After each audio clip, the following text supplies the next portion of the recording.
I was watching a football match last week. Now that in itself is not unusual. Chelsea were playing Wolves and Chelsea had a new manager in charge for the first time. It was an interesting game. Chelsea had almost 80% of possession, which is a huge amount. Our goalkeeper, Edouard Mendy, had almost nothing to do. Wolves didn't have a single shot on target. And it can be a bit like that for goalkeepers sometimes, particularly in such wonderful football teams. They go through almost an entire match with very little to do, rarely touching the ball. And yet, of course, you still need one, even if they have less touches than anyone else, even if they spend most of their game with their hands on their hips watching the action down the other end.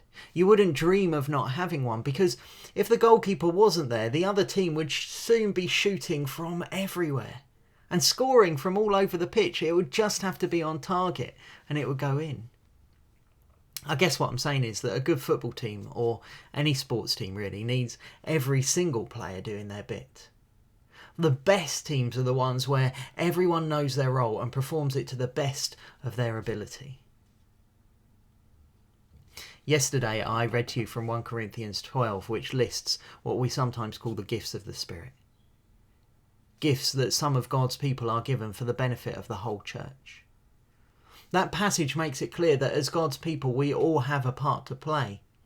Some of us may have the gifts of wisdom or prophecy, some have none of these gifts, but all of us are part of the team and we all need each other to be the church, to be God's people. The first two gifts mentioned in this passage, they are wisdom and knowledge. A word of wisdom, a word of knowledge. Let me go back to football for a minute. Chelsea's new manager, Thomas Tuchel, in his first game in charge, he saw that team have 79% of possession in the game. And yet they didn't score a single goal. Which is crazy. Having so much of the ball is no good if you can't put it in the back of the net. And so the next game he made a few changes, and this time against Burnley they had just 71% of possession. But they scored 2 goals and they won the game. Today Chelsea played Tottenham and we'll see how that goes. It's an important thing that a football team has someone who understands the game, someone who knows what needs to be done and can think of ways to make it happen, someone who can take all the information, all the stats and turn it into a strategy for winning games. It's a bit like this in the church too. As God's people, we need both knowledge and wisdom. We need to know and understand God and his word. We need to know and understand the world around us. And then we need the wisdom to put those two together and to work out how we can live as God's people according to his word in this, his world. But there's something else. The very best managers are the ones who part way through a game where your team's had 80% of possession but doesn't even look like scoring. They can have a moment of brilliance, a flash of inspiration, and make some changes that see the game won. And sometimes I think God gives words of knowledge and wisdom like the passage in 1 Corinthians said. From time to time, God speaks to us directly to tell us something that we could not know on our own, something that might help someone or show them a glimpse of him. From time to time, he gives us a word of wisdom, a flash of inspiration, a depth of understanding about something that we couldn't understand on our own, so that we can help God's people see the way forwards, make that change that needs to be made. God gives these words, these moments for the benefit of the church.